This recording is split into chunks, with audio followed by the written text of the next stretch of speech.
There is a conversation that millions of Christians have been quietly carrying for years, sometimes in the back of their minds during a Sunday sermon, sometimes in the silence of a sleepless night, sometimes in a moment of unusually honest prayer, when they finally feel brave enough to let the question rise to the surface. It is a conversation about freedom, about rules, about the painful and persistent gap between what God actually said and what religious tradition has layered on top of his words across the centuries. And it is a conversation that, frankly, the church has not always been willing to have openly, honestly, or without defensiveness. You may have felt it yourself, that quiet, unresolved tension between your genuine love for God and a long list of unspoken expectations. The sense that certain things are simply not done in Christian circles, not because Jesus ever said a single word against them, but because somewhere along the line, someone in a position of authority made a decision, and that decision became a rule. The rule became a tradition, the tradition became a norm, and the norm became invisible, absorbed so completely into the culture of faith that it began to feel like it had always been part of the foundation itself, rather than something constructed by human hands and placed over time where the foundation should be.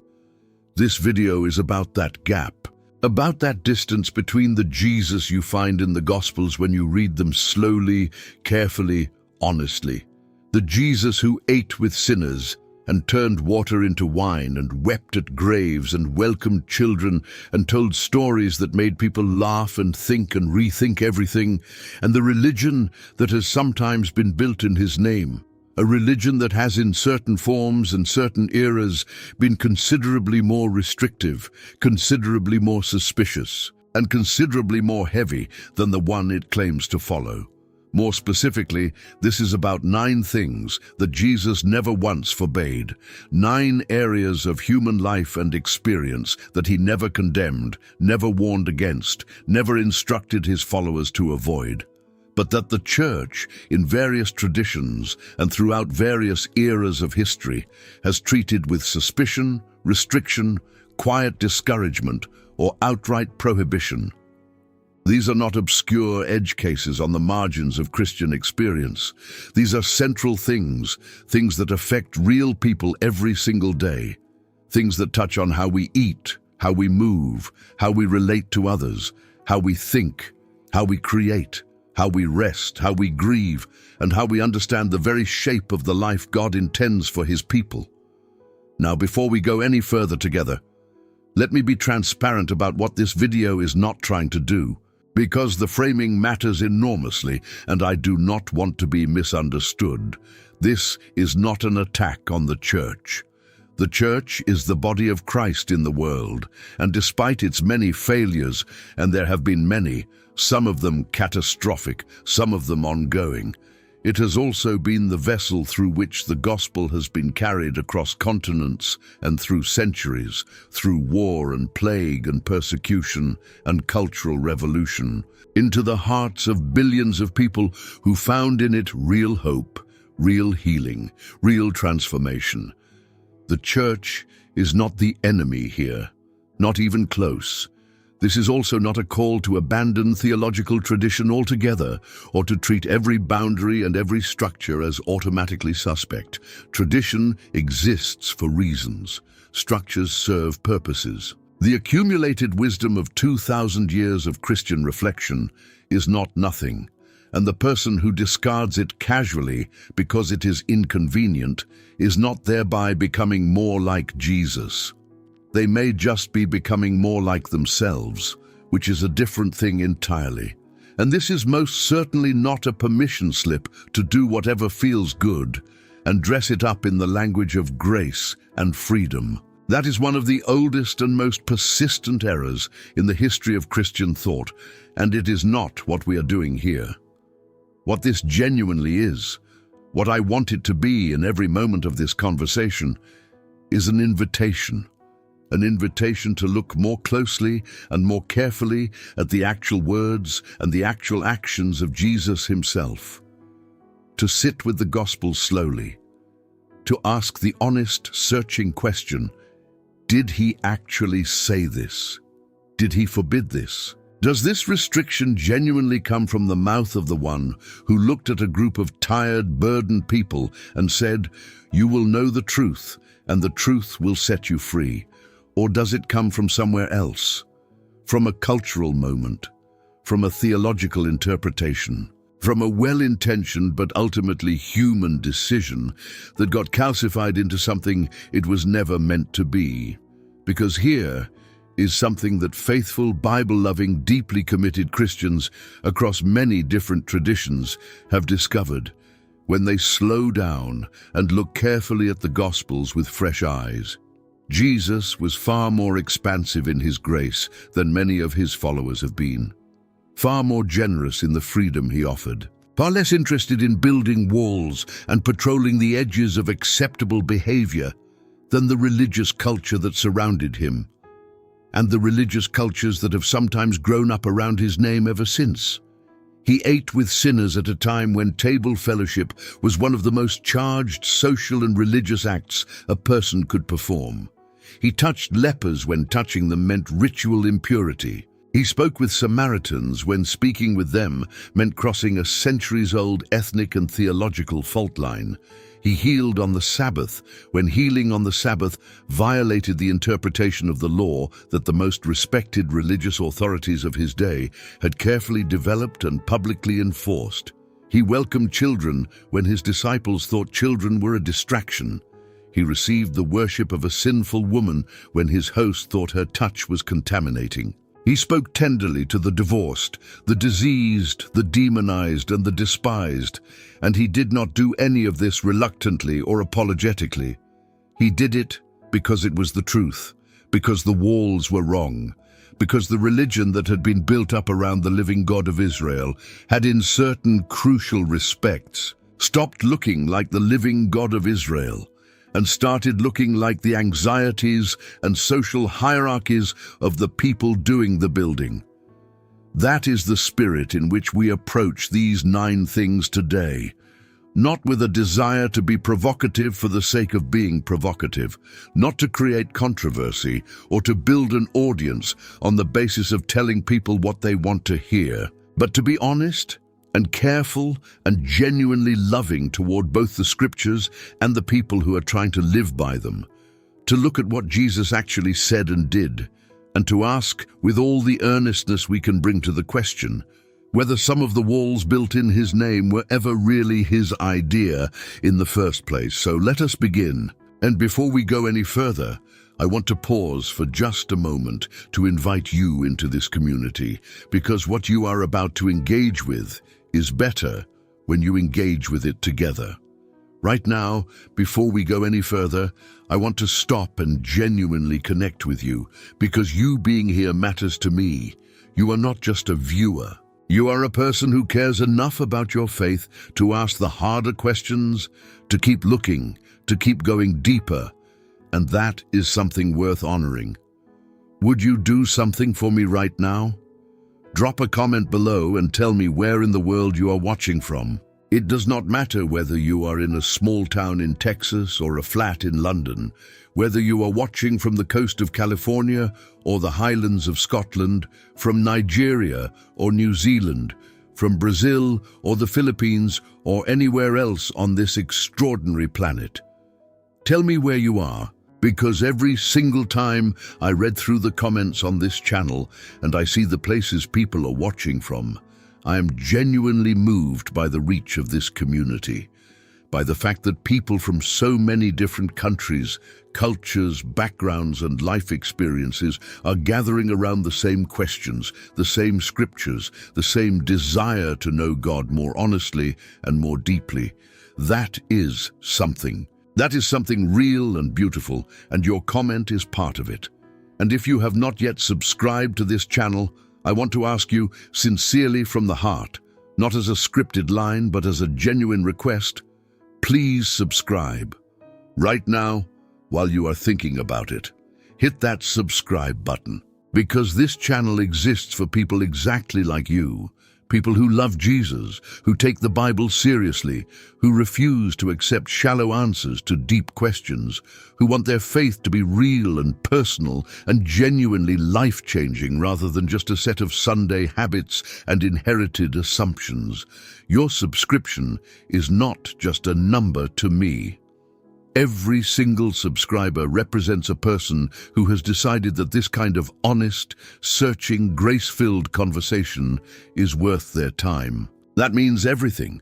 There is also something I want to mention that I think you will love. You can become a channel member. And when you do, you step into something even closer than just subscribing. You become part of an inner circle of this community.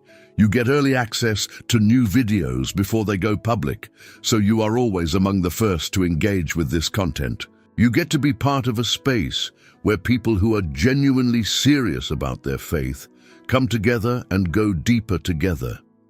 If that sounds like something you are hungry for, look for the membership option just below this video.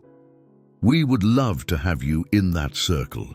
This is a global community, and wherever you are watching from, you belong here. Now let us go deep. Lesson 1. Enjoying food and the pleasures of the table. There is a long, complicated, and often unexamined relationship between Christianity and food, and not just the specific dietary questions that go all the way back to the kosher laws of the Old Testament and the sharp debates of the early church about what Gentile believers were and were not required to eat. Something more fundamental than that. A suspicion running beneath the surface of certain Christian traditions, like a slow underground current, of pleasure in eating itself.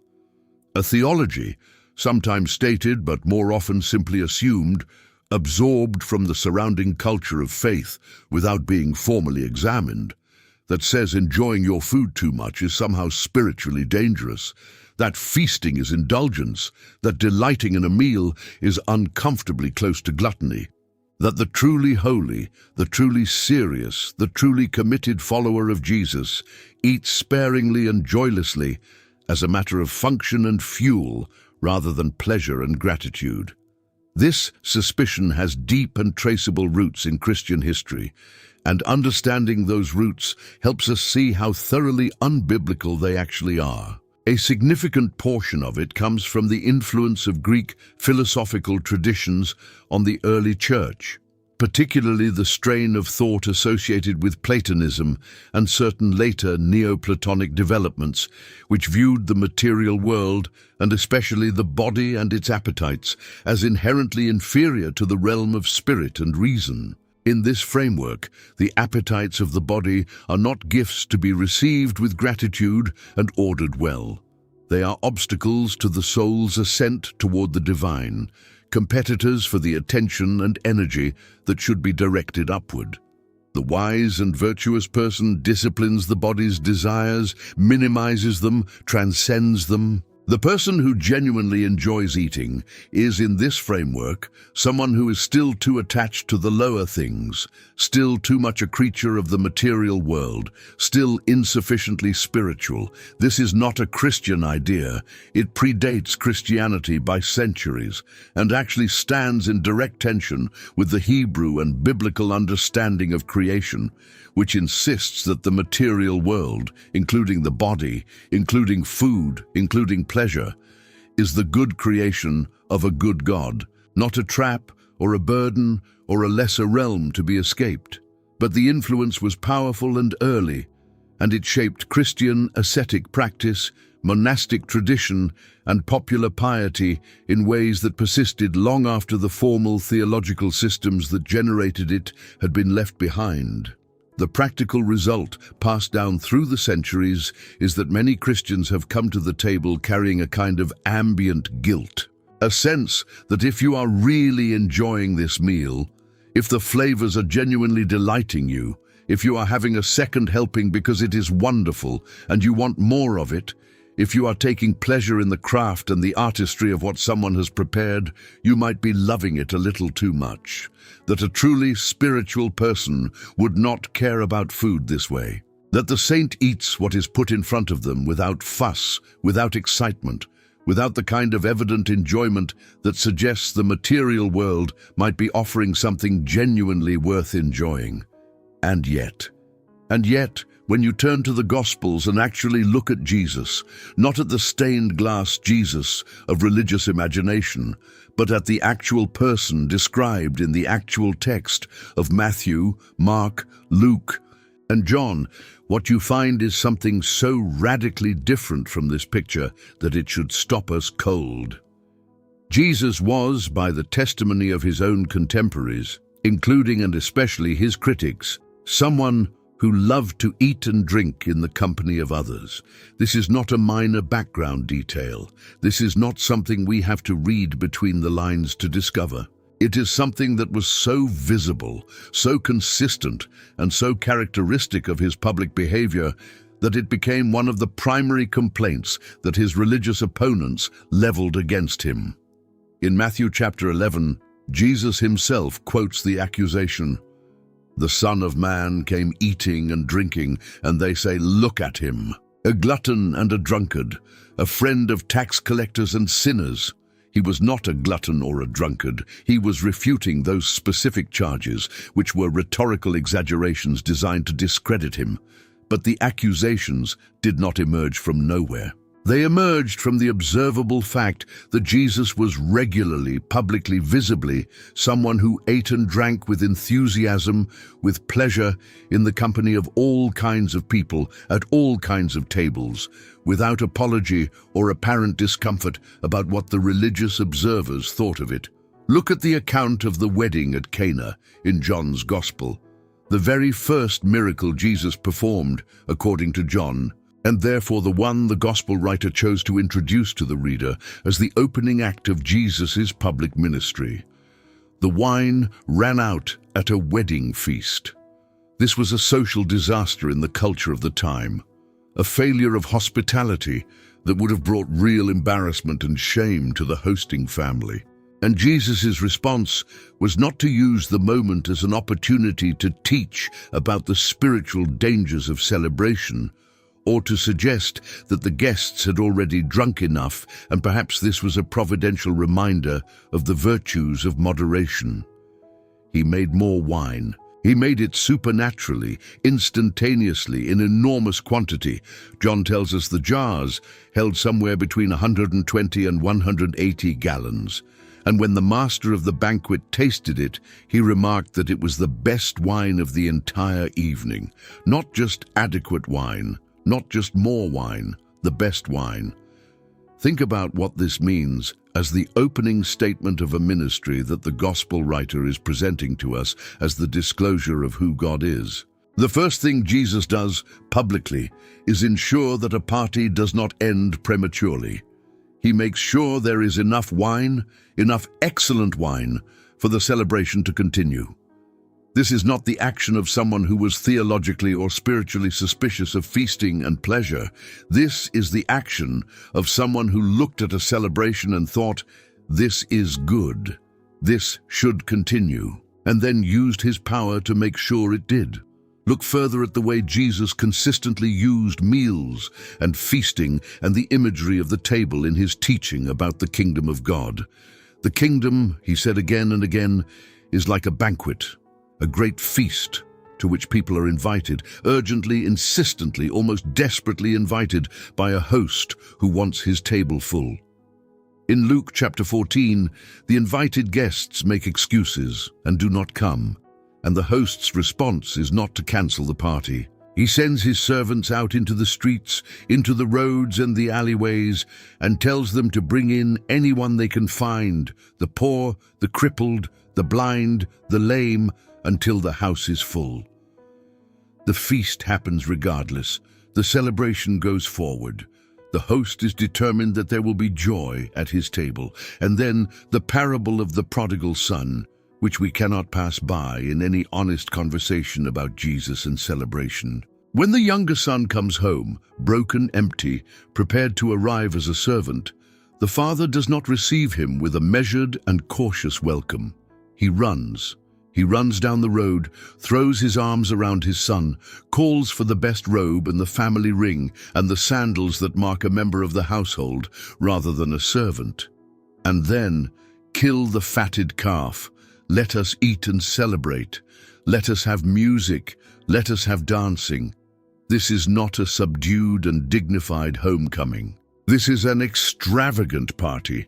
This is a father so overjoyed that he cannot wait to express it through feasting and celebration and the best food in the house offered freely and excessively to the one who had been lost. Jesus told that story. He put those words in the mouth of the Father. He designed that portrait of divine welcome with a feast at its center, because the feast, the table, the shared meal, the food and drink prepared and offered in abundance, was for Jesus a natural and essential image of what grace actually looks like in real life. You cannot read the Gospels carefully and come away believing that Jesus thought there was something spiritually dangerous about enjoying a meal. What you come away believing is that he thought there was something profoundly true and profoundly revelatory about it. That a good meal shared with the people you love is a small and genuine image of the abundance that God has always intended for his creation. He ate with Zacchaeus, not just briefly, not just as a pastoral duty, but in a way that caused genuine scandal among those who watched. He ate with Simon the Pharisee. He ate with Mary and Martha. He fed 5,000 people on a hillside. And when they had eaten their fill, there were 12 baskets of fragments left over. After his resurrection, he appeared on a beach and had fish cooking on a fire, and he ate with his disciples there. In one of the most extraordinary and tender scenes in the entire New Testament, the risen Lord sharing breakfast on a beach. He broke bread with his disciples in the upper room, and made that breaking of bread the central act of remembrance that his church would continue to perform in his name until he returned. He used bread and wine, the most basic, most elemental, most universal foods of ordinary human life, as the symbols of his own body and blood, his own self poured out. The meal was not incidental to his theology. The meal was central to it. The table was not just a setting, it was a statement about who God is and what he is doing in the world. Jesus never forbade the enjoyment of food. He never cautioned against feasting. He never held up the joyless, suspicious eater as the model of Christian virtue. What he cautioned against, and it is worth being clear about this, was not enjoyment but the specific failures of gluttony and the neglect of the poor. Those are real concerns, and they matter. The person who feasts extravagantly while their neighbor goes hungry has a problem that is not about the food, but about the heart. But that is a different thing entirely from the ambient suspicion of pleasure at the table that certain Christian traditions have promoted. One is a moral concern rooted in love for neighbor. The other is a philosophical inheritance from a pre-Christian tradition that Jesus never endorsed. The table is a place of grace. It always has been in the vision of Jesus. And the next time you sit down to a meal that genuinely delights you, when the food is wonderful and the company is warm and there is bread worth tearing and something in the glass worth tasting, you are not indulging a spiritual weakness. You are, in a small and beautiful and very human way, participating in something that Jesus himself loved. Receive it with gratitude. Eat with joy. Let the pleasure of a good meal be what it is, a gift freely given from a God who made taste buds and flavor and the extraordinary human experience of sitting together and sharing food, and who looked at all of it and said it was good. Lesson 2. Drinking wine and sharing in celebration. Since we are already at the table, we should address the question that naturally follows. The one that has generated perhaps more heat, more controversy, more sharply divided opinion, and more genuine pastoral confusion than almost any other practical question in the history of Protestant Christianity in particular. The question of alcohol. In specific and influential streams of Christian tradition, particularly those shaped and formed by the temperance movement of the 19th and early 20th centuries in Britain and America. Abstinence from alcohol became not merely a personal choice, but a cultural marker of Christian seriousness, a sign of genuine commitment, a test of character, and eventually, in some communities, something very close to a doctrinal position. Drinking was sinful, not potentially problematic in certain contexts, not something to approach with care and wisdom, not a matter requiring thoughtfulness about one's own history and community and the effect of one's choices on others, but simply, categorically, straightforwardly sinful. And if you drank, your spiritual credibility was genuinely in question. You might love Jesus sincerely, you might serve faithfully, you might give generously, you might live with remarkable integrity in every other area of your life. But if you had a glass of wine with dinner, you had a problem. This view became so embedded in certain communities that it felt like the obvious, natural, biblical position, as though it had always been there, as though the traditions stretched back through the centuries in an unbroken line to Jesus himself, as though Jesus himself had clearly and plainly prohibited alcohol and the faithful were simply following his lead. He did not. This needs to be stated clearly, carefully, and without hedging, because a great deal of genuine harm has been done by the misrepresentation of what Jesus actually said and did on this subject. We have already discussed the miracle at Cana, but it deserves closer attention in this context because it is simply impossible to overstate how directly and comprehensively it contradicts the position that Jesus regarded drinking as sinful. Jesus did not merely tolerate the presence of wine at the wedding. He did not hold his nose and make more wine because the guests would have been upset without it. He supernaturally produced somewhere between 120 and 180 gallons of high-quality wine. Wine that the master of the banquet described as the best of the evening, at a celebration that was already well underway and at which people had already been drinking. The account gives no indication that Jesus was reluctant about this, uncomfortable with it, concerned about the message it sent, or working against his better theological judgment. He made wine, good wine, a lot of it, as his first miracle, at a party. If Jesus believed that drinking wine was inherently sinful, if his moral and theological framework included alcohol as something his followers should categorically avoid, this miracle is not just surprising, it is incomprehensible. It is the creator of the universe using his divine power to produce a substance he believed to be sinful in large quantities for people to consume at a celebration. No serious reading of the Gospels supports that interpretation. The miracle at Cana is, among other things, a clear and unambiguous indication of what Jesus actually thought about wine, celebration, and the goodness of the gifts that human culture has developed around them.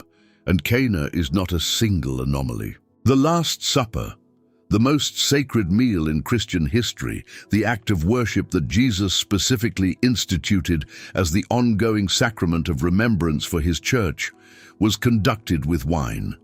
Not grape juice, not a symbolic representation of wine, but wine in the context of the Jewish Passover meal, in which wine has always been an integral and theologically significant component. When Jesus said, "I will not drink again of the fruit of the vine until that day when I drink it new in the kingdom of God," he was not expressing relief that the obligation to drink wine was finally ending.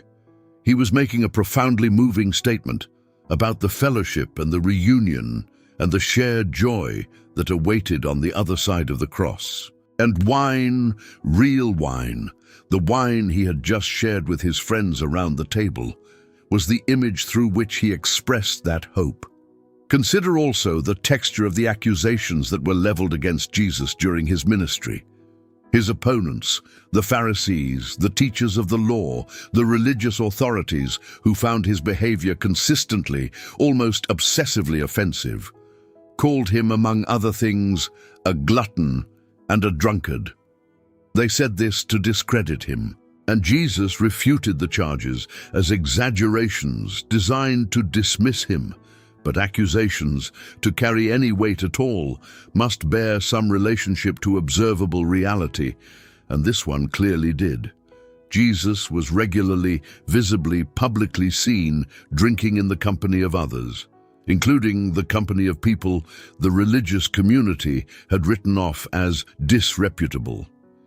His enemies described it as drunkenness, which was a smear. But the underlying behavior, drinking wine socially at tables in the company of all kinds of people, was real and observable. He did not hide it.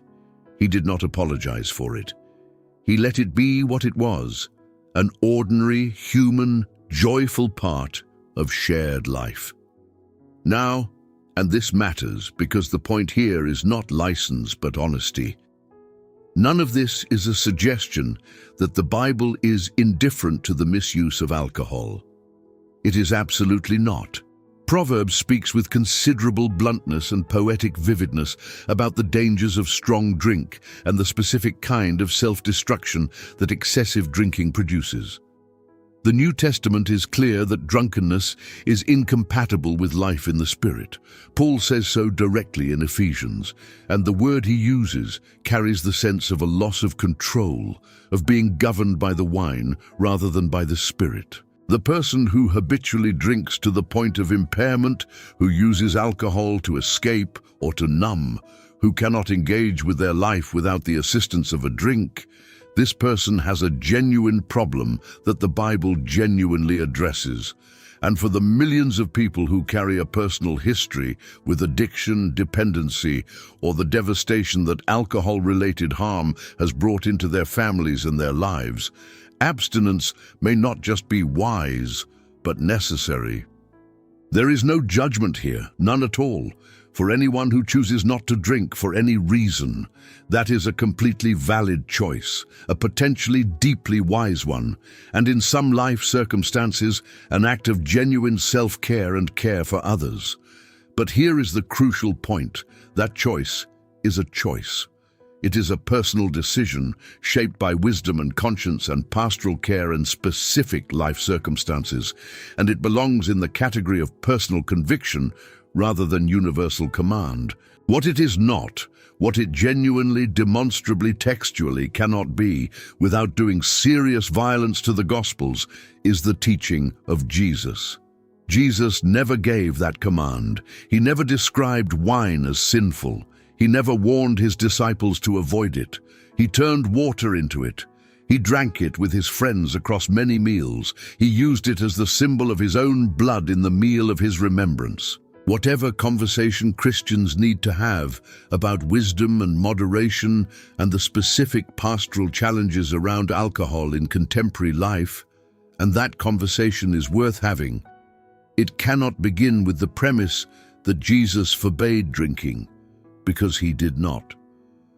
Lesson 3. Dancing and the joy of the body in motion. Here is one that will raise eyebrows in certain quarters.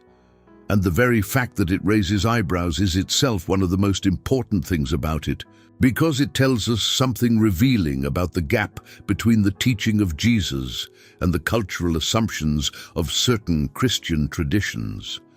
There are Christian communities in which dancing has been, and in some cases still is, forbidden or strongly discouraged. Not liturgical movement in a worship context. That is a somewhat different conversation and one that has its own interesting history. But social dancing. Dancing at weddings. Dancing at birthday parties. Dancing at family celebrations. The kind of physical, joyful, whole-body expression of delight and vitality that human beings across every known culture and throughout all of recorded history have used to mark occasions of happiness, of worship, of community, of the kind of joy that simply cannot be contained in stillness. In some Christian traditions, this prohibition has been explicit, formal, and enforceable, something that church members were held accountable for. In others, it has been more of an unspoken cultural assumption, a vague sense that good Christian people, serious Christian people, people who are really oriented toward heaven rather than earth, simply do not spend their time dancing at parties, that it is too worldly, too physical, too close to things that are genuinely problematic.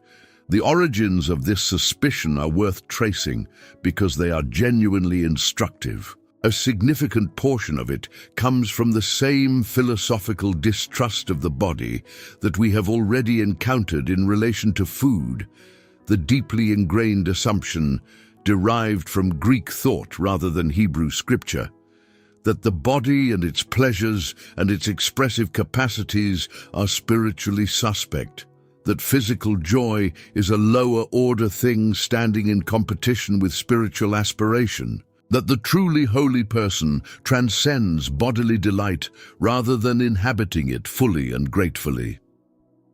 Dancing, in this framework, is precisely the kind of thing the body does when it is not being governed by the spirit.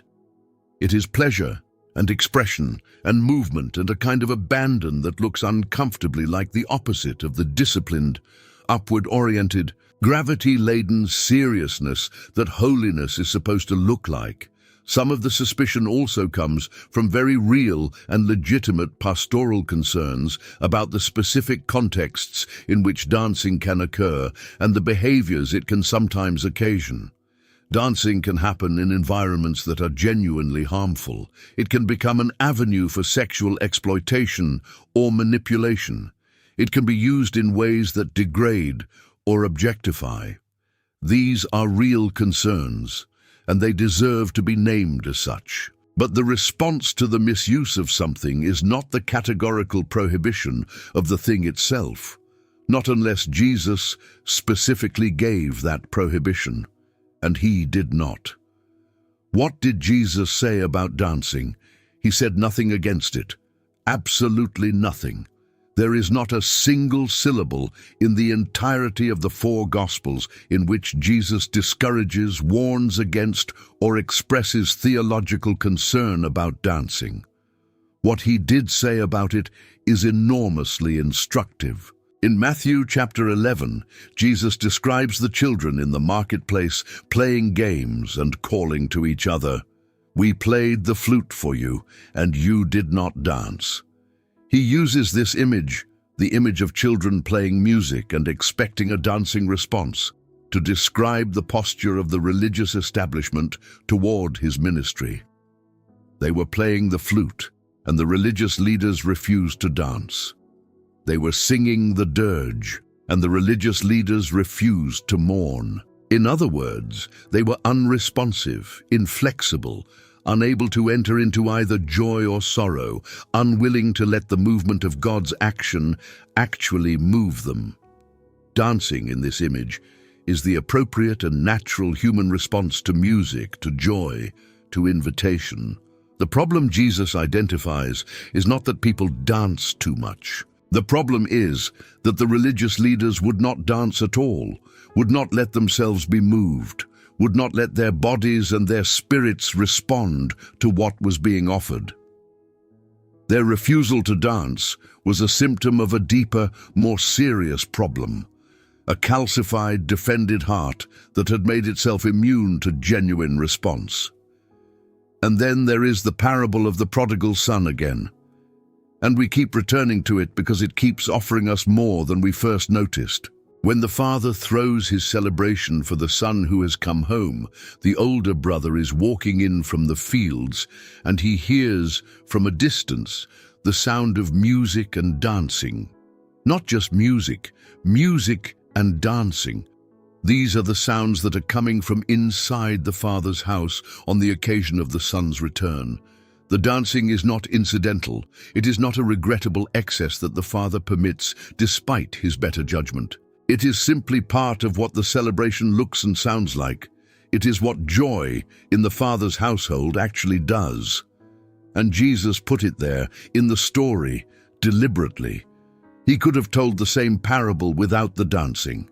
He chose to include it, because dancing, physical, communal, joyful movement of bodies in celebration, was for Jesus a completely natural image of what it looks and sounds like when something wonderful happens. The Old Testament tradition that Jesus was steeped in and that formed his entire theological imagination is, if anything, even more enthusiastic about dancing than the New. David danced before the ark of the Lord with all his might, in an act of such uninhibited physical joy that his wife Michal was embarrassed by it, and David's response to her embarrassment was essentially, "You have not seen anything yet." Miriam took a tambourine and led the women in dancing after the deliverance at the Red Sea. The Psalms call the congregation to praise God with dancing, not as a metaphor, but as an actual instruction for worship. Psalm 150, the great closing doxology of the entire Hebrew Psalter, the last word that the Psalms offer on the subject of how to praise God, explicitly includes dancing among the instruments and forms of worship. The tradition Jesus inherited was a tradition in which the body, including the dancing body, was a legitimate and celebrated vehicle for the expression of joy and worship. He never contradicted that tradition. He never modified it. He never said, yes, the Old Testament permitted dancing, but in the New Covenant community, we have moved to a higher, more spiritual form of worship that leaves the body behind. He used dancing as an image of the right response to joy. He put it in the mouth of the Father at the greatest homecoming in the most famous story he ever told. He never forbade it. The tradition that has treated dancing as categorically unchristian, as a symptom of worldliness or a threat to holiness, has built that tradition on foundations that do not come from Jesus. They come from a philosophy of the body that predates Christianity, that contradicts the Hebrew understanding of embodied human life that Jesus himself inherited and affirmed. And that has caused real and unnecessary harm to real and sincere believers who were told to feel guilty about something that Jesus never once called sinful. Lesson 4. Asking hard questions and living with doubt. This may be the most personally significant lesson on this entire list for many of the people watching this video, because the experience it addresses is one of the most common and least spoken about in Christian communities everywhere. The experience of doubt, the experience of not knowing, the experience of wrestling with questions that do not have clean, comfortable answers, and finding, to your bewilderment and sometimes your shame, that the community of faith does not always know what to do with you when you bring those questions into the room. There is a version of Christian culture, and it is important to be honest, that this version appears across many different traditions, not just the obviously conservative ones, in which doubt is treated as the functional opposite of faith, in which uncertainty is treated as a kind of spiritual failure, a symptom of insufficient trust, a warning sign that something has gone wrong in your relationship with God, in which the unspoken but clearly communicated message to the questioning believer is, if your faith were real, you would not need to ask. If your relationship with God were where it should be, these doubts would not be tormenting you. Stop asking so many questions. Stop overthinking. Just believe. It is a crushing message, and for many sincere, thoughtful, intelligent, genuinely seeking people, it has been one of the most damaging things that the institutional church has done. Not by persecuting them, not by rejecting them dramatically or publicly, but simply by failing to make room for them. By creating a culture in which the only acceptable public spiritual experience is one of confident, comfortable certainty, in which anyone who deviates from that performance of assurance feels like an outsider in their own community of faith, like someone who does not quite belong, like someone whose questions are a problem rather than a sign of a genuinely engaged and honest mind. Most Christian traditions would say, in their official statements and in their best moments, that questions are welcome, that intellectual inquiry is part of the life of faith, that faith and reason are not enemies, that the long tradition of Christian theology has always included rigorous, sometimes ferociously honest intellectual engagement with the hardest questions about God and human existence, and at their best, they mean it. But there is often a ceiling that becomes visible under pressure, a point at which the welcome for questions runs out. A tacit distinction between the questions that are acceptable, theological fine-tuning, historical curiosity, the kind of intellectual engagement that does not threaten the core, and the questions that are not. The questions about whether God is real, whether the resurrection happened, whether the universe is indifferent, whether prayer actually does anything, whether you are even capable of believing what you are supposed to believe. Those questions tend to be met with a kind of nervous pastoral management rather than honest, open engagement. And yet, when you actually look at how Jesus engaged with people across the full breadth of the gospel narratives, in every kind of context, with every kind of person, what you find is someone who was remarkably, consistently, almost programmatically open to questions. Not just the polite, easy, already on the way to faith questions, the hard ones, the hostile ones, the ones that came from real pain and real confusion and real unwillingness to pretend. The case of Thomas is perhaps the most famous, and it deserves to be spent more time on than it usually gets, because the tradition of calling him Doubting Thomas, as though doubt were his defining characteristic and his defining failure, has done Thomas a genuine injustice and done the rest of us a significant disservice. Thomas, when the other disciples told him they had seen the risen Jesus, said plainly that he would not believe it without evidence. He needed to see the wounds. He needed something tangible, something that corresponded to the specific claims being made. He was not going to take it on faith alone, not in this case, not about something this significant, and Jesus did not rebuke him for that. Let that settle for a moment. The risen Lord appeared in the room where Thomas was, and his response to Thomas's expressed demand for evidence was not correction, not disappointment, not a lecture on the virtue of believing without seeing. He came to Thomas.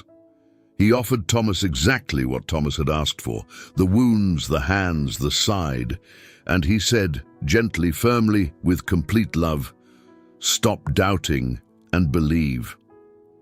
That is an invitation, not a condemnation. That is a Savior who takes a doubter's specific stated need seriously enough to meet it.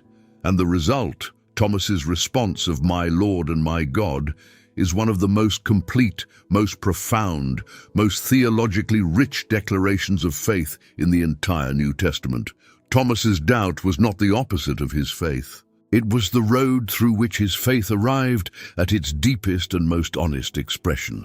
Or consider John the Baptist in prison in the account recorded in Matthew chapter 11. John had given his entire life to preparing the way for Jesus. He had preached repentance, baptized thousands, declared the coming kingdom, and pointed to Jesus as the one he had been preparing for. And now he was in Herod's dungeon, and apparently the kingdom had not arrived in the form he had expected, and the revolution he had anticipated had not materialized, and he was alone and suffering and confused. And he sent his disciples to ask Jesus directly, "Are you the one who is to come, or should we expect someone else?" This is not a casual question from a contented believer. This is a man in anguish, questioning whether the thing he staked his entire life on was actually true. And Jesus did not respond with correction or disappointment or a reminder that John should have stronger faith given everything he had witnessed. He sent back evidence. He pointed to the signs of what was happening: the blind seeing, the lame walking, the good news being proclaimed to the poor. And he said, "Go and tell John what you hear and see." He met John's honest, agonized doubt with gentleness and with truth. He gave John something to hold on to. He did not shame him for needing it, And then there is the cross itself. Jesus dying quotes Psalm 22, my God, why have you forsaken me?" This is lament of the most anguished kind. This is a cry that contains within it the experience, the real, felt, overwhelming experience of abandonment, of God's apparent absence, of prayer that seems to go unanswered. Jesus did not perform triumphant certainty from the cross. He cried out from the place of genuine desolation with a question. He modeled, from the place of the most extreme human suffering, what honest faith actually looks like when everything falls apart. Not the performance of confidence, but the continued crying out to a God who sometimes, in the experience of the one crying, seems terrifyingly absent. He never forbade asking questions. He never condemned the honest, searching doubt that comes from a heart that genuinely wants to know. What he called out, and the distinction is critical, was the hardness of heart that refused to respond to clear evidence because response would be costly. The people he challenged most directly were not the doubters, but the ones who had seen miracle after undeniable miracle and had chosen, for reasons of power and position and self-protection, to remain unmoved. That is not honest doubt. That is willed blindness. And it is a completely different thing. The person who is lying awake tonight, wrestling with questions they are afraid to say out loud, wondering whether their doubt disqualifies them from the community of faith, that person is in the company of Thomas and John the Baptist and the psalmists, and ultimately of Jesus himself, who cried out from the cross with a question that has never fully resolved itself into easy answers. That person is not outside of faith. They may be at its most honest and most searching edge, and the Jesus of the Gospels would not tell them to stop asking. He would come into the room where they are hiding and offer them something to hold. Lesson 5. Genuine friendship and deep relationship with outsiders. If there is a single behavioral pattern in the life and ministry of Jesus that generated the most consistent, most heated, and most personally targeted opposition from the religious establishment of his day, it was this one. It was not his teaching about the kingdom of God, though that was threatening enough. It was not his healings, though those created serious theological complications for the authorities. It was who he ate with, who he spent time with, who he welcomed into his company, and whose company he welcomed himself into. It was the persistent, visible, apparently deliberate pattern of spending meaningful time. Sharing meals, sharing space, sharing genuine human attention with people who were, by the standards of religious culture, the wrong kind of people. Tax collectors were among the most despised people in first-century Jewish society. They were not merely disliked, they were considered traitors. They had aligned themselves with the Roman occupation, a foreign power that had conquered the land God had promised to Israel, and they collected money from their own people on behalf of that power, with the legal right to add a surcharge for themselves. They were wealthy because their neighbors were exploited. They were safe because the occupiers protected them. They had, in the eyes of most people who passed them in the marketplace, chosen Rome over God, comfort over covenant, self over community. They were not just unpleasant, they were morally contaminated. Jesus called one of them to be among his 12 closest companions. Matthew, also called Levi, was a tax collector when Jesus found him sitting at his tax booth and said, "Follow me." Matthew got up and followed. And then Matthew threw a party, and Jesus came to it. And the guest list included Matthew's tax collector friends and others who were similarly categorized as sinners. And the Pharisees who observed this were genuinely scandalized. Not mildly uncomfortable, genuinely scandalized, in the way that people are scandalized when someone whose opinion they respect does something they consider morally indefensible. "Why does your teacher eat with tax collectors and sinners?" they asked his disciples. And Jesus' response was not to apologize or to clarify that this was a special pastoral case and should not be taken as a general pattern. His response was, "It is not the healthy who need a doctor but the sick. I have not come to call the righteous, but sinners." He went to Zacchaeus' house. Zacchaeus was also a tax collector, a chief tax collector actually, which meant he was at the top of the system, the most financially successful and therefore the most thoroughly invested in the collaboration with Rome that made people like him so reviled. And Jesus, seeing Zacchaeus up in a sycamore tree where he had climbed to get a view of Jesus passing by, stopped and looked up and said, "Zacchaeus, come down immediately. I must stay at your house today. Not, I would like to offer you a brief word of encouragement. Not, I am willing to speak with you if you come to me. I must stay at your house today." He invited himself into Zacchaeus' space, into Zacchaeus' life, with the kind of intimate directness that can only come from genuine regard. And the crowd was shocked and offended. He has gone to be the guest of a sinner. And Jesus went anyway. He had a long, theologically substantive, personally revealing conversation with a Samaritan woman at a well in the heat of the day. The theological fault line between Jews and Samaritans in the first century was centuries deep, rooted in a history of ethnic conflict and religious divergence that made ordinary social contact between them unusual and meaningful contact genuinely rare. "You are a Jew and I am a Samaritan woman. How can you ask me for a drink?" she said. But Jesus asked, and then the conversation went deep, into her personal history, her 5 marriages and current arrangement, her theological questions, her hunger for something real. His disciples, when they returned and found him talking with her, were surprised. The Greek text hints at something stronger than mild surprise. But none of them asked what he was doing, because the question already had an obvious answer. He was doing what he always did. He was being fully present to the person in front of him, regardless of the categories that said he should not be.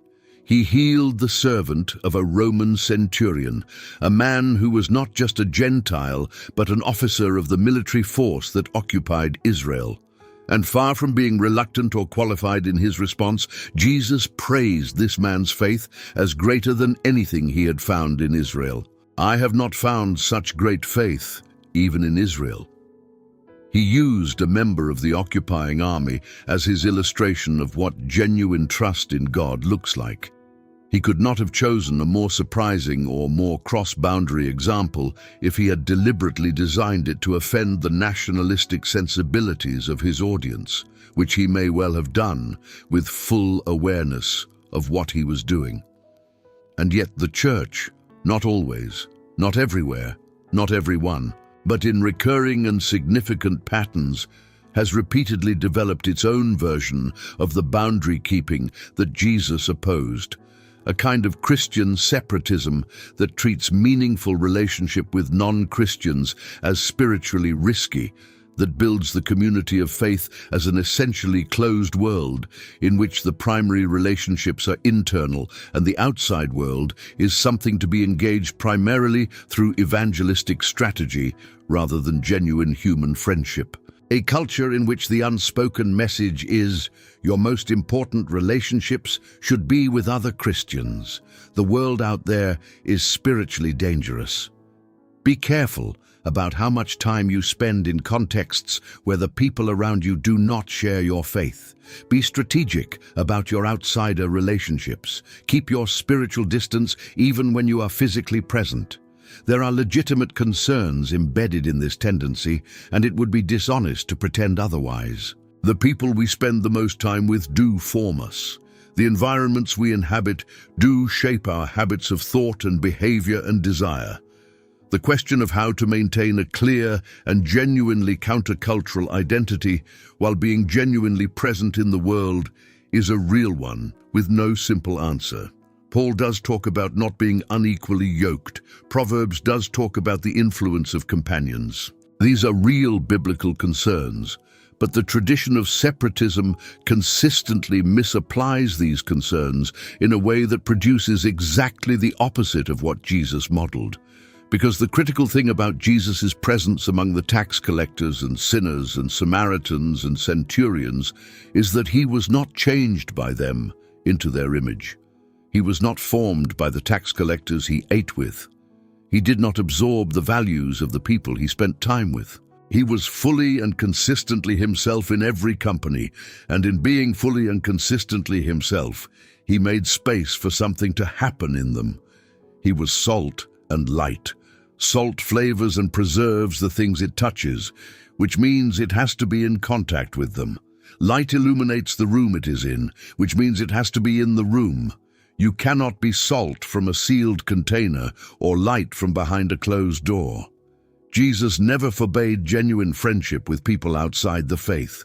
He never taught his disciples to keep their outsider relationships strategic and shallow.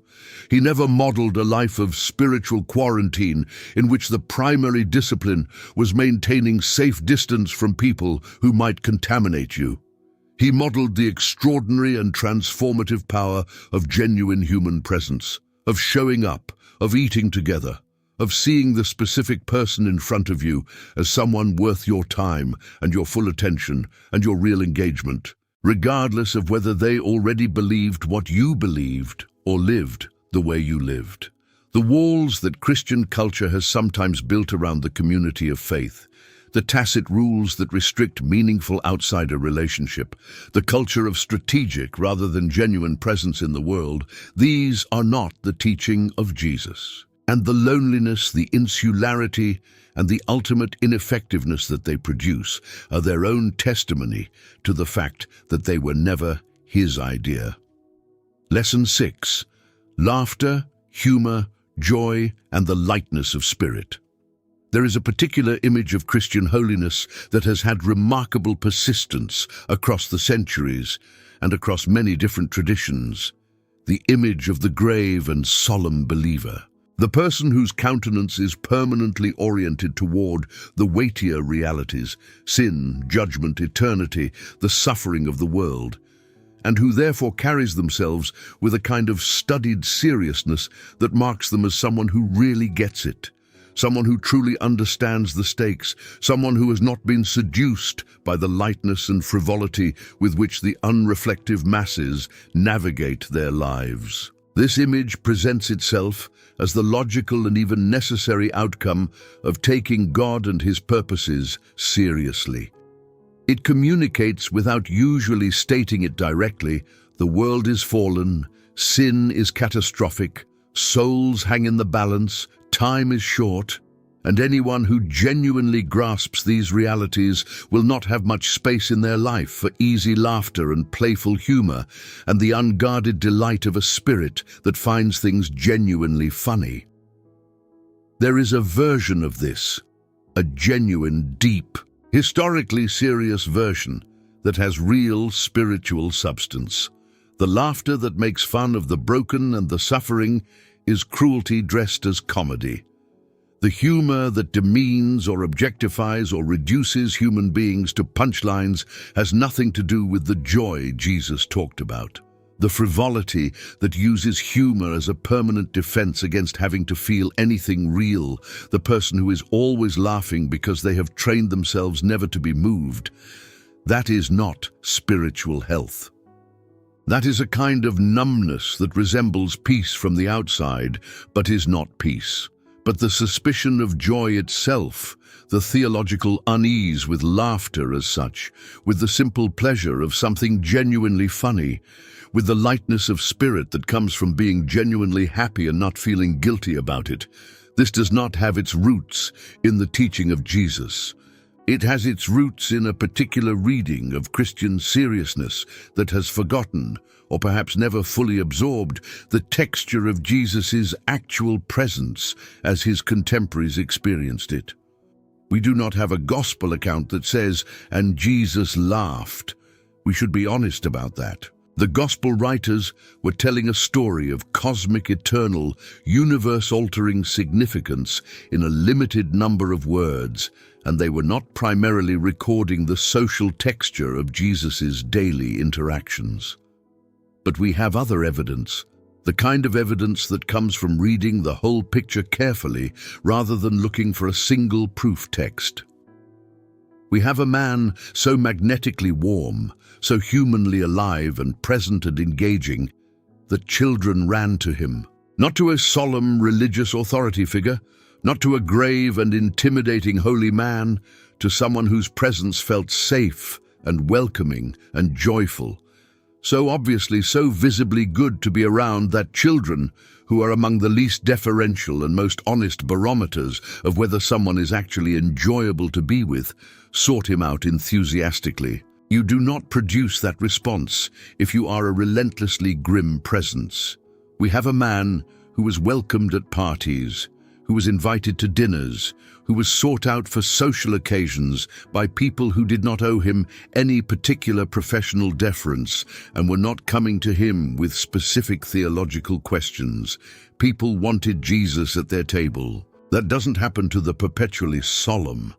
And we have his teaching itself, specifically the quality, the texture, the tonal range of his teaching, which includes moments of what can only be described as wit.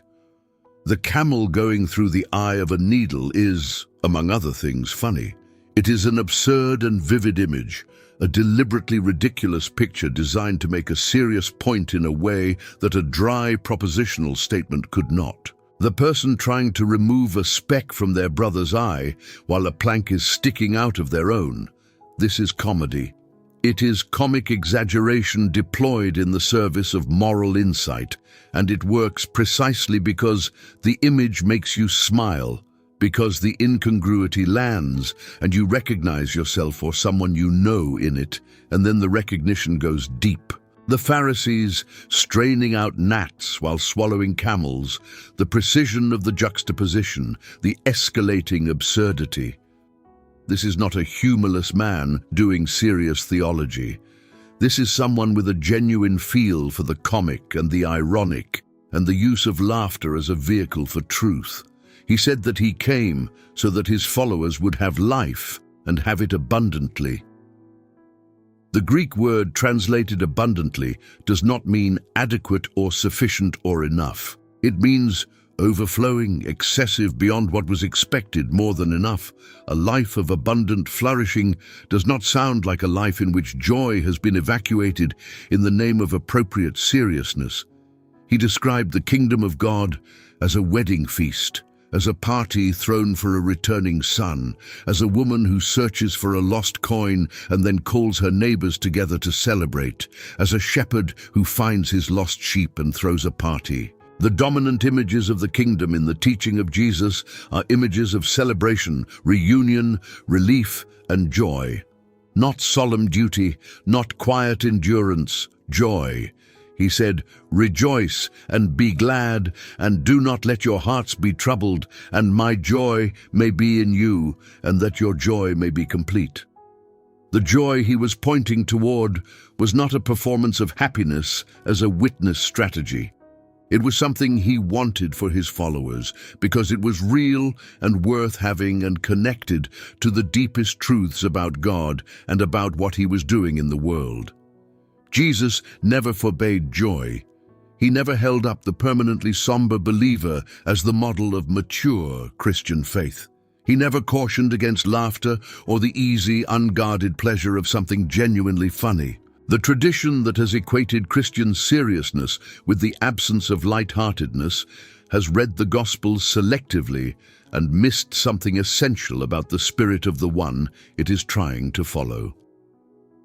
Lesson 7. Creative work, art, and the making of beautiful things. There is a tension that many Christians who work in creative fields, in visual art, in music, in film, in literature, in theater, in design, in architecture, in any of the forms through which human beings make things that are intended to be beautiful or meaningful or resonant, have felt with particular sharpness and personal cost. the tension between their faith and their craft, between the community in which they worship and the world in which they work, between a version of Christian culture that has at various times and in various forms been suspicious of artistic expression, that has narrowed its definition of acceptable creative work to explicitly religious themes, explicitly devotional purposes, and explicitly redemptive conclusions, and the vast, complex, morally ambiguous, deeply human territory of art-making that does not fit into those narrow categories and was not designed to. This tension has a real and traceable history in the Church. There have been extraordinary moments when Christianity was the greatest patron of the arts in Western civilization, when the construction of a cathedral was understood as an act of worship as serious and as sacred as any prayer, when the painting of an altarpiece was experienced as a form of contemplation and offering, when the greatest composers of the Western tradition explicitly understood their work as a gift to God and inscribed their manuscripts with Latin phrases dedicating them to the divine glory. Bach, Michelangelo, Dante, the builders of Chartres, the icon painters of Byzantium. This tradition is real and glorious and deeply embedded in the history of the Church at its best. But there have also been moments, significant, widespread, culturally powerful moments, when the arts were treated with suspicion or outright hostility, when the decorated church was stripped bare in the name of purity, when complex and ornate music was replaced with the plain and the simple on the grounds that beauty was seductive and therefore dangerous, when the image was torn from the wall because the image might become an idol. And beyond those dramatic historical moments, there has been a persistent and quieter tendency in Christian subculture, particularly in certain strains of evangelical and fundamentalist culture in the 20th and 21st centuries, to draw a sharp and hierarchical line between two kinds of creative work. On one side, Christian art that explicitly names God, carries direct devotional content, leads transparently and without detour to a message of redemption, and fits comfortably within the category of ministry. On the other side, secular art. Everything else.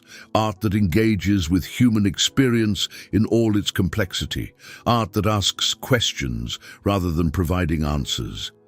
Art that is honest about darkness rather than rushing to the light. Art that is made by Christians, but not about Christianity in the narrow sense. This kind of art, the vast majority of what any serious creative person spends their life making, has sometimes been treated as a kind of spiritual compromise, as evidence that the artist's priorities have drifted, as work that needs to be more explicitly redeemed before it can be fully endorsed by the community of faith. Jesus never drew that line. Not once. Not anywhere in the Gospels. When you look at the God that Jesus came to reveal, the God of the Hebrew Scriptures, the God of Genesis and Psalms and Job and the Song of Solomon, what you find is a God who is, from the first breath of the first chapter, a creator. The first thing the Bible tells us about God is that He creates. He makes things. He shapes and separates and names and calls forth. And when He looks at what He has made, He says it is good. And then He says it is very good. Making things, making them with care and intention, taking pleasure in what is made. This is the first revealed activity of the divine. And human beings are made in the image of this Creator God, not in the image of a divine manager or a divine rule enforcer or a divine judge, in the image of a Creator. Which means that when we create, when we make things with our hands and our minds and our imaginations, when we bring order and beauty and meaning and emotion and truth into form through whatever medium we work in, we are doing something that reflects the nature of the One in whose image we are made. We are, in the most literal and serious sense, being what we were created to be, The construction of the tabernacle in the book of Exodus is one of the most instructive passages in the entire Old Testament for this conversation, and it is almost never discussed in the context of Christian attitudes toward art and creativity, which is a significant oversight. The description of the tabernacle's construction is extraordinarily detailed. The fabrics, the embroidery, the metalwork, the precise and gorgeous craftsmanship that went into every element of this portable sanctuary. And the craftsman who oversaw the work, Bezalel, is described in terms that should stop any Christian who thinks that artistic skill is a lesser gift. See, I have called by name Bezalel, the son of Uri, son of Hur, of the tribe of Judah, and I have filled him with the Spirit of God, with ability and intelligence, with knowledge and all craftsmanship, to devise artistic designs, to work in gold, silver, and bronze, in cutting stones for setting, and in carving wood, to work in every craft. The Spirit of God, filling a craftsman, for the purpose of making beautiful things, not for preaching, not for prophecy, for artistic creation. The Song of Solomon is one of the most beautiful and the most physically specific poems in the Hebrew Bible. It celebrates human bodies with frank delight. It uses the imagery of the natural world, vineyards and spices and mountains and rivers, with a sensory richness that is unashamed and unapologetic. It is unambiguously in the canon of Scripture. It has been there since the beginning. The rabbis debated whether it belonged, and the great Rabbi Akiva settled the question definitively. It is the holiest of all the holy writings, because all the others are holy, but the Song of Songs is the Holy of Holies. It is there on purpose. Its beauty, its physicality, its celebration of human love and human bodies, all of this is intentional, canonical, sacred, and Jesus taught in stories. This point is so simple and so enormous that it is easy to pass over it without feeling its full weight. He did not primarily teach in doctrinal propositions. He did not primarily communicate through systematic theological arguments, though he was clearly capable of both. He taught in narratives, rich, layered, carefully constructed narratives with vivid characters and sharp conflicts and unexpected reversals, and the kind of memorable detail that you are still turning over in your mind decades after you first heard it. He used the tools of literary art, metaphor, irony, surprise, the telling specific detail, the twist that reframes everything you thought you understood. He was, by any reasonable definition, a literary artist. And he was this by choice. He could have taught differently. He chose parable and story and image and metaphor because he understood, as every serious artist understands, that truth enters through the imagination in ways that it sometimes cannot enter through argument alone. He never forbade creative work. He never said that art without explicit religious content is less holy than art with it. He never suggested that the painter who spends their life painting landscapes rather than altarpieces is a less faithful follower than the one whose work is explicitly devotional. The tradition that has built a hierarchy between Christian art and everything else, that has treated the creative person working in mainstream culture as a Christian who has compromised their witness, rather than a Christian who is doing the specifically human and specifically image of God work of making things. This tradition is working from assumptions that do not come from Jesus. The imagination is a gift, creativity is a gift, beauty is a gift. And the making of beautiful, true, resonant, honest things is not a distraction from the life of faith. It is, in some deep sense, one of its most natural expressions. Lesson 8. Rest, leisure, and the freedom to simply be. The culture of relentless productivity is one of the defining features of modern life in the Western world, and it has found in certain strands of Christian thought a strangely powerful theological ally, not intentionally, in most cases. not through a deliberate and conscious alliance between the gospel of economic productivity and the gospel of Jesus Christ, but functionally, practically, in the lived experience of many Christian communities, a fusion has occurred between the virtue of diligence, which is genuinely present in the biblical tradition, and the idol of perpetual busyness, which is not. The Protestant work ethic, that constellation of values around labor, vocation, diligence, and the spiritual meaning of productive work that emerged in the context of the Reformation and was analyzed with such sharp intelligence by Max Weber, has produced enormous, genuine goods. It contributed to the economic structures of the modern world.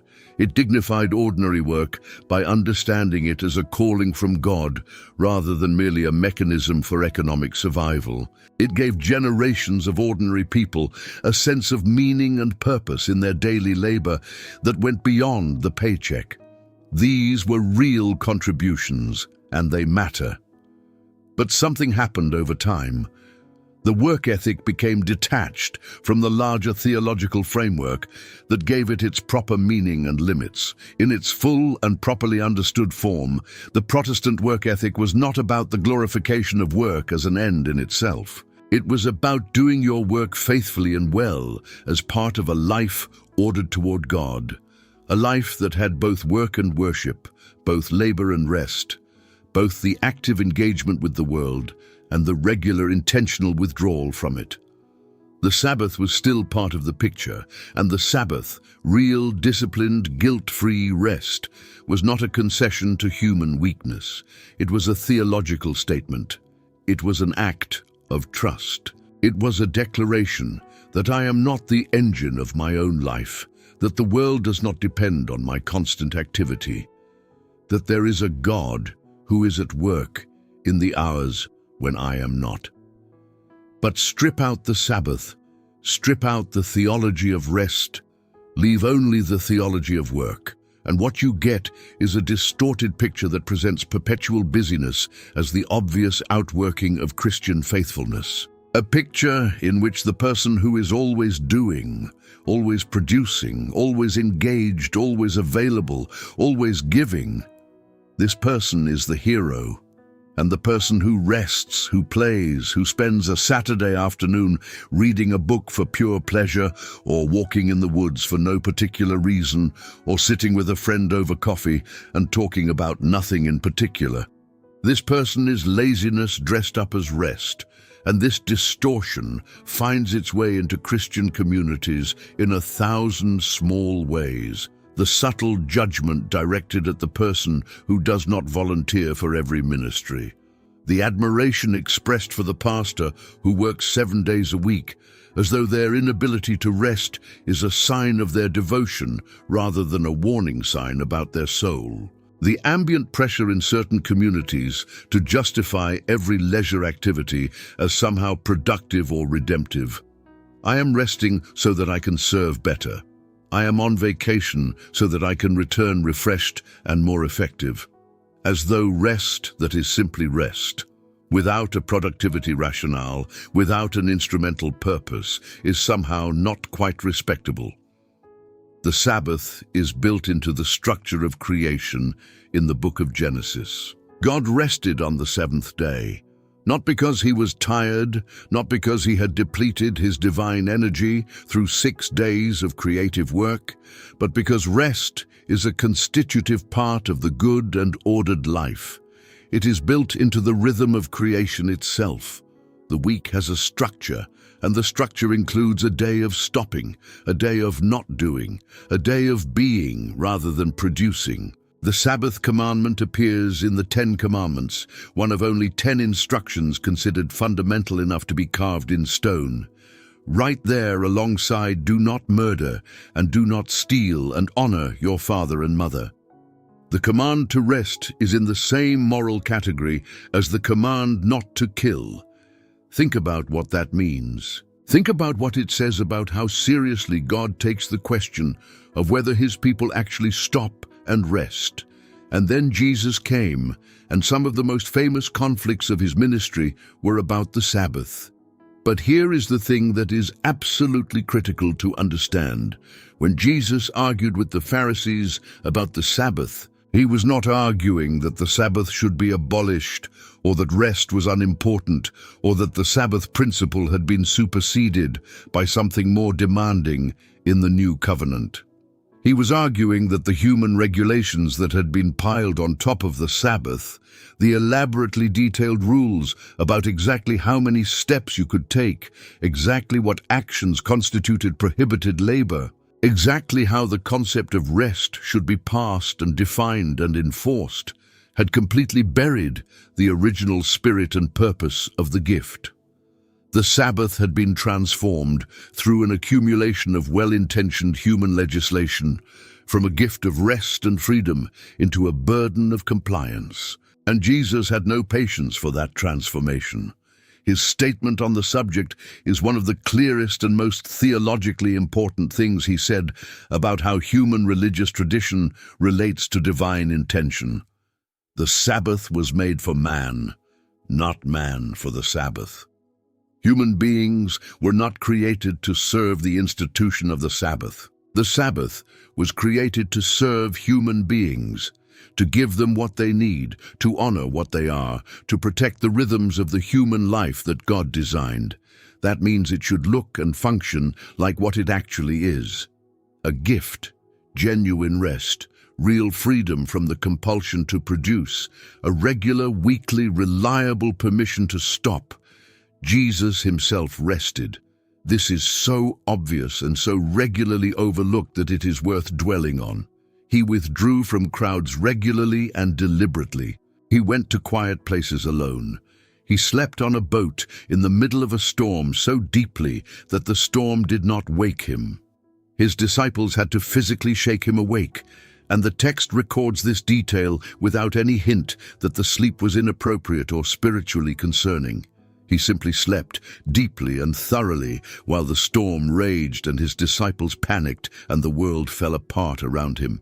He went up mountains alone. He spent time in the wilderness. He attended parties and dinners where the evening's agenda was not ministry strategy or theological instruction, but simply being present with people in the ordinary pleasures of shared human life. He never forbade rest. He never suggested that the fully committed follower of God would maximize every waking hour for spiritual production. He never implied that leisure was a spiritual problem, or that the person spending an afternoon doing something they enjoyed simply because they enjoyed it was failing in their discipleship. What he opposed was the legalism that made even rest into a performance of compliance. He freed the Sabbath from the rules that had strangled it, so that it could actually be what it was always meant to be. You are allowed to rest. Not in the sense that rest is a guilty indulgence you are being given reluctant permission to engage in. Allowed in the sense of genuinely, freely, wholeheartedly permitted, invited even, called to it, by a God who himself rested, who built rest into the fabric of creation, who gave his people one day in 7 as a recurring declaration that they were more than their output, who sent his Son into the world as someone who knew how to sleep in a boat. Your value is not your productivity. Your identity is not your activity. You are allowed to stop. You are allowed to play. You are allowed to sit still and read something for pleasure and take a walk for no particular reason and spend time doing absolutely nothing constructive and call it, honestly and without guilt, what it is. Faithfulness to the God who designed rest into the week he made. Lesson 9. Honest grief, open lament, and unresolved suffering. And now we come to the most tender subject on this list. The one that has, I believe, caused the most quiet and unseen damage in the most communities over the longest period of time. The prohibition that is almost never stated directly, but is enforced through 1,000 subtle cultural signals and unspoken expectations, and carefully managed social dynamics. The prohibition against lament. Let me describe what this looks like in practice, because naming it specifically is important. In many Christian communities, not all, and this observation is not a blanket accusation against anyone. There is a cultural pressure toward a particular and recognizable kind of spiritual positivity.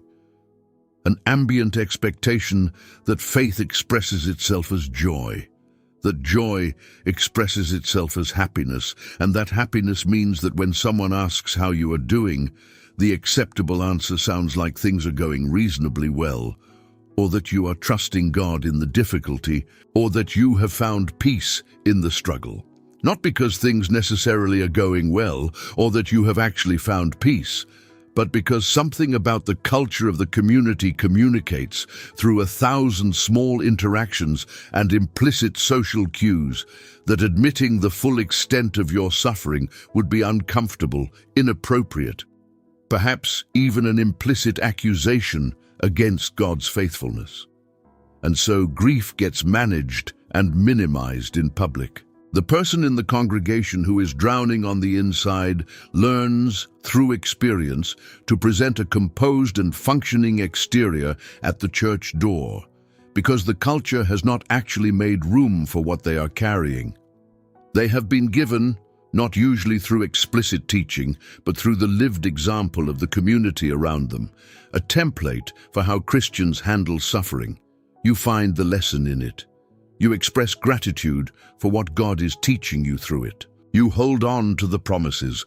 You trust that something good is coming, and you move toward the testimony of how you came through, without spending too much time in the actual darkness, without naming what you are experiencing in its full unresolved weight, without the kind of raw honesty that might make the people around you unsure of what to say. And the people who are the most suffering are left alone in their suffering.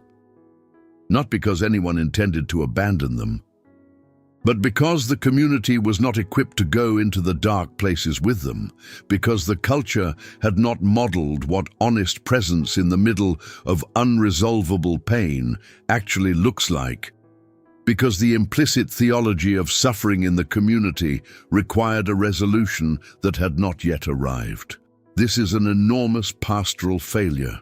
And it is a failure that goes directly against the example and the teaching of Jesus. Jesus wept. 2 words, John 11:35. And they are arguably 2 of the most important words in the entire New Testament for this conversation. The context is the death of Lazarus, a man Jesus loved. Mary, Lazarus' sister, comes to Jesus and falls at his feet and says, "Lord, if you had been here, my brother would not have died." And the text tells us that when Jesus saw her weeping and saw the people around her weeping, he was deeply moved in spirit and troubled. He asked where they had laid him. He went to the tomb, and he wept. He wept at a grave, knowing he was about to raise Lazarus from the dead. He wept knowing that in a matter of minutes the reason for the weeping would be reversed. He wept anyway. He did not perform composed hopefulness in the face of death in order to model the right response for everyone watching. He stood at the edge of the grief of people he loved, and he let it land on him fully. He let the reality of death, even death that he was about to reverse, be real to him. And in response, he wept. The people who watched said, "See how he loved him," not "see how he taught correctly about death," not "see how he maintained theological perspective in a difficult pastoral moment." "See how he loved him." The weeping was the love. The tears were the expression of the genuine human attachment, the real grief, the deep caring that refused to be managed into something more appropriate for the occasion. And the Son of God let that grief be visible, public, real. He was deeply moved in the Garden of Gethsemane to the point of saying to his closest disciples, "My soul is overwhelmed with sorrow to the point of death." He fell on his face and prayed with such intensity that the gospel writers were reaching for language that could barely contain what they were trying to describe. This was not a composed and theologically confident acceptance of a painful but understood plan. This was a man in genuine, overwhelming, almost unbearable anguish, saying so plainly in the words of a person who had not yet processed what was happening or arrived at the peace that the resurrection would eventually bring, but who was simply, honestly, with complete transparency in the middle of it. And on the cross, in the moment of the most profound suffering in human history, he cried out with the words of Psalm 22, my God, why have you forsaken me?" This is the language of desolation, not of theological understanding, not of peace, of a man in the darkness of God's apparent absence, crying out to a God who seems not to be there, asking the question that every genuinely suffering person has asked at some point in their life. Why? Where are you? Why have you left me here? Jesus did not arrive at the cross with his grief already processed. He arrived at the cross fully human, in full agony, and he cried out.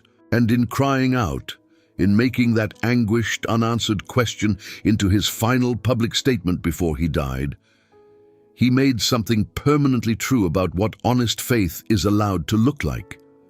It does not have to be resolved. It does not have to be managed. It does not have to perform peace. It does not feel. It is allowed to cry out from the middle of the darkness with a question that does not yet have an answer.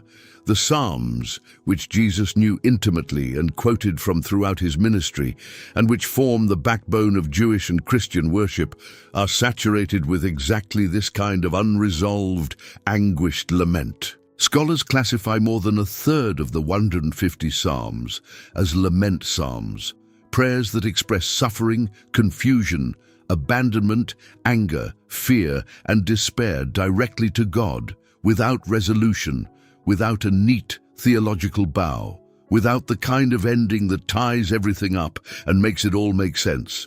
Psalm 88 is one of the darkest passages in all of Scripture. It ends in darkness, literally. It expresses the experience of being utterly abandoned, of crying to God in the night and receiving no response, of feeling that God's wrath has overwhelmed everything and there is nothing left. And it is in the canon of Scripture.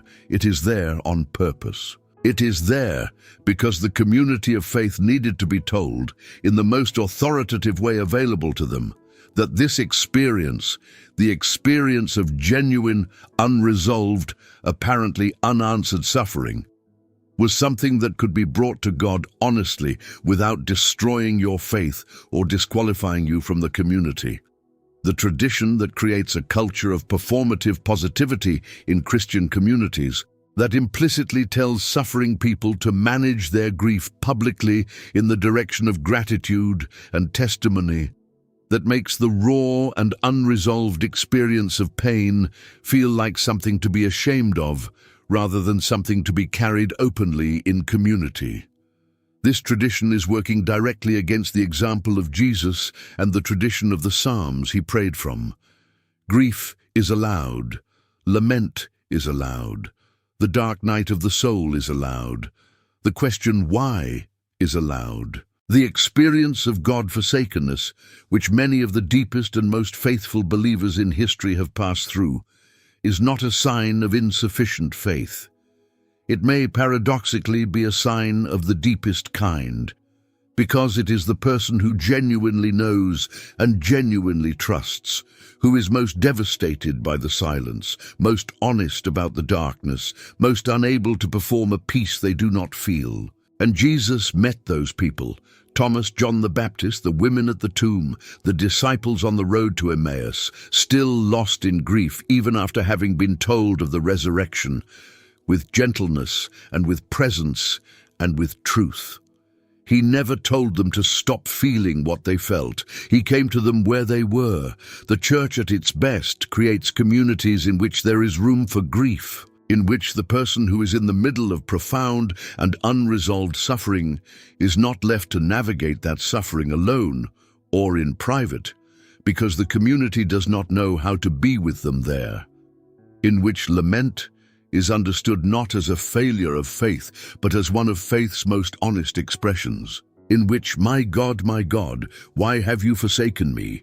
is recognized not as a moment of failure from the cross, but as a permanent permission given by the Son of God himself to be honest about what it feels like when the darkness is real and the answers are not yet there. Closing reflection. 9 things. 9 areas of human life and experience where the testimony of the Gospels, read carefully and honestly, reveals a Jesus who was considerably more generous, more open, more expansive, and more deeply engaged with the full range of human life than the traditions built in his name have always been willing to acknowledge. The enjoyment of food and the pleasures of the table, the sharing of wine and the celebration it belongs to, the physical joy of dancing and the embodied expression of delight, the honest wrestling of doubt and the hard questions that genuine faith is sometimes required to carry, the genuine non-strategic, non-instrumental friendship with people outside the community of faith, the lightness of laughter and the joy that overflows because life with God is genuinely abundantly good. The creative work and the making of beautiful things and the imagination that is itself a gift of the Creator. The freedom to rest without justifying it, to stop without performing productivity, to simply be rather than always do. And the honest, unmanaged, publicly expressed grief and lament that suffering requires and that Jesus modeled from Gethsemane and from the cross. None of this is a license to abandon moral seriousness. None of it is a suggestion that the idea of Christian ethics, of genuine transformation, of lives shaped by the character and the calling of Jesus, is itself a human construction to be set aside in the name of freedom. Jesus was the most morally serious person who has ever lived. His ethic was, in crucial respects, considerably more demanding than the rules-based religion of his day, not less, because he was not interested in the external compliance that leaves the heart untouched. He was interested in the transformation of the innermost person, in the kind of love that does not calculate what it can safely withhold, in the kind of integrity that goes all the way down, in the kind of faithfulness that holds in every context and every relationship, not just the ones where someone is watching. But the moral seriousness of Jesus was never arbitrary. It was never about building walls for the sake of walls, enforcing cultural conformity for the sake of belonging, producing guilt about aspects of human life that God himself wove into the fabric of creation and called good.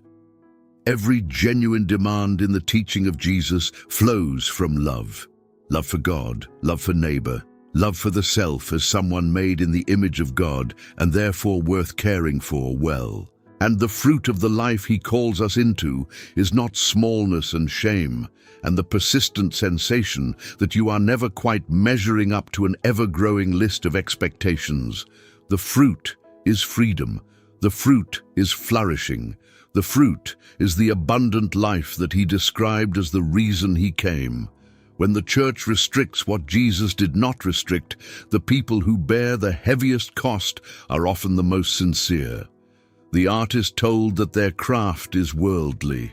The grief-stricken told that their sorrow suggests insufficient trust. The curious told that their questions are a threat to community. The person who laughs freely told that their lightness is unspiritual. The one who feasts with joy told to feel guilty about it. These are not people resisting the gospel. These are people being turned away from a religion of human additions and told it is the same thing as the way of Jesus. They are carrying weight he never asked them to carry, and it is heavy. He said, "Come to me, all you who are weary and burdened, and I will give you rest. Take my yoke upon you and learn from me, for I am gentle and humble in heart, and you will find rest for your souls. For my yoke is easy, and my burden is light." An easy yoke, a light burden. Not no yoke. He was not describing a life of undisciplined self-indulgence in which nothing is asked of you and everything is permitted, but a yoke that fits, a burden that corresponds to the actual shape of the human being carrying it, a set of demands that flow from love and lead to life, rather than a stack of accumulated expectations that flow from anxiety and lead to exhaustion. The difference between those two things is not subtle, and it is not abstract. You can feel it in your body. You can feel it in the quality of your faith, whether it is expansive and alive and genuinely oriented toward the person of Jesus, or whether it is anxious and small and primarily occupied with managing the distance between what you feel and what you are supposed to feel. The question this conversation leaves you with is a personal one, and I want to give it to you gently and honestly, without pressure, as a gift for the days ahead. Take it with you, sit with it, bring it to God in prayer. Bring it to the Gospels with fresh eyes and an open heart. Where in your own experience of faith have you been carrying weight that Jesus never asked you to carry? Where have the walls of religious tradition created distances that Jesus spent his entire ministry trying to close? What aspects of your full humanity, your creativity, your grief, your laughter, your physical joy, your honest questions, your desire to rest, your love of a good meal, your friendships that cross every line the religious culture around you has drawn, have been put under suspicion by a tradition that traced those suspicions back to Jesus, but that cannot, when you look carefully, find them in his actual words or his actual life. You do not have to answer those questions today. You do not have to resolve them before Sunday, but do not forget them. Because the one who asked them, the one who ate with sinners and made wine at weddings and wept at graves and welcomed children and made room for doubters and put dancing in the Father's house and told stories that still make people laugh and weep and rethink everything. He is still inviting you into something. He always was. And the something he is inviting you into is bigger and freer and more beautiful and more demanding and more genuinely alive than any version of it that requires you to leave half of yourself outside. He said he came to give you life, abundant life, overflowing life, life with more than enough. Believe him.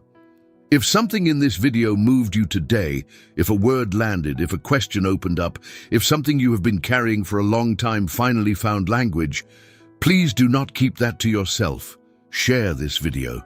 Send it to someone you love who is quietly struggling with the gap between the Jesus of the Gospels and the religion that has sometimes been built in his name. Send it to the person in your life who has drifted from faith, not because they stopped believing in Jesus, but because the version of faith they were handed felt too small, too heavy, too distant from the grace and the freedom and the genuine human warmth that comes through so clearly in the Gospels. Send it to the friend who is in the middle of grief and has been told in 100 subtle ways to keep it together. Share it wherever you share things. You never know what it might do. You never know who might watch it in the right moment and feel, for the first time in a long time, that there is room for them. Please subscribe to this channel if you have not already, and turn on the notifications so you do not miss what is coming, because we are only getting started. The upcoming content on this channel is going to keep going deeper into exactly this territory, the real Jesus, the actual Gospels, the honest questions, the places where faith becomes personal and searching and genuinely life-changing, rather than just a set of inherited assumptions. You do not want to miss what is ahead. Hit subscribe, hit the bell, and come back. If this video blessed you, encouraged you, challenged you, or gave you something worth carrying into your week, give it a like. It takes 1 second, and it matters more than you know. It helps this channel reach more people who are asking these same questions, looking for this same kind of honest and grace-filled and Jesus-centered conversation. And to every single person who has watched this video to the very end, wherever in the world you are, whatever you are carrying today, whatever brought you here, thank you. From the bottom of my heart, thank you. It is the highest honor to be part of your journey, even in this small and digital way. You are loved, you are seen, you are wanted by God, in his community, at his table. The God who made you is bigger than the rules built in his name. The Jesus of the Gospels is freer than the religion that sometimes claims to represent him, and the life he came to give you is more abundant, more joyful, more fully human, and more genuinely sacred than you may have been told. Go in peace. Go in grace. Go with open hands and an open heart, and keep going deeper. God bless you.